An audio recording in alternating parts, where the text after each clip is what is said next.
நம்ம வாழ்க்கையில எல்லாம் நல்லா போயிட்டு இருக்கும்போது, திடீர்னு ஒரு கஷ்டம் வரும். அப்போ நம்ம கேட்குற ஒரே கேள்வி, "எனக்கு மட்டும் ஏன் இப்படி நடக்குது?" அப்படின்னு நாம யோசிப்போம். இத பத்தி ஜோசி ஷபீரோ அவரோட குட் திங்ஸ் கம் அண்ட் கோ நாவல்ல ஒரு ஆழமான பாடத்தை சொல்றாரு. இந்த கதையோட நாயகி மேரி. அவங்க ஒரு காலத்துல மின்னல் வேகத்துல ஓடுற ஒரு அத்லெட். அவங்க ஒலிம்பிக் கனவோட இருந்தாங்க. ஆனா அவங்க கனவு சிதைஞ்சு போச்சு.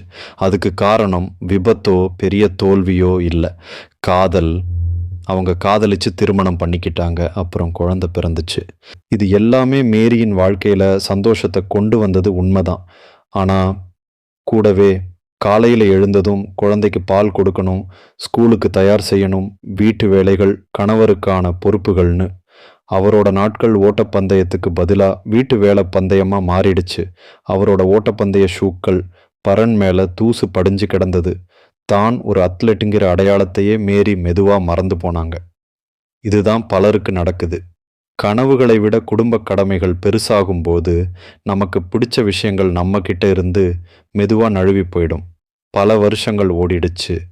மேரி இப்போ ஒரு சாதாரண அம்மா, மனைவி. ஆனா ஒரு நாள் கண்ணாடி முன்னாடி நிக்கும்போது தன் அடையாளமே இல்லாம வாழ்ற அந்த வெறுமை மேரிய வாட்டுது. நான் யார் அப்படிங்கிற கேள்விக்கு திரும்பவும் விட தேட நினைக்கிறாங்க. ஒரு அதிகாலையில யாருக்கும் தெரியாம அந்த பழைய ஷூக்களை எடுத்து போட்டுக்கிட்டு தெருவில் இறங்குறாங்க. முதல் நாள் மூச்சு வாங்குது, உடம்பு வலிக்குது. இதெல்லாம் நமக்கு தேவையான்னு மனசு கேலி பண்ணுது. ஆனா மேரி நிக்கல. அந்த முதல் அடிதான் மேரியோட மறுபிறப்பு. இது மெடலுக்கான ஓட்டம் இல்ல.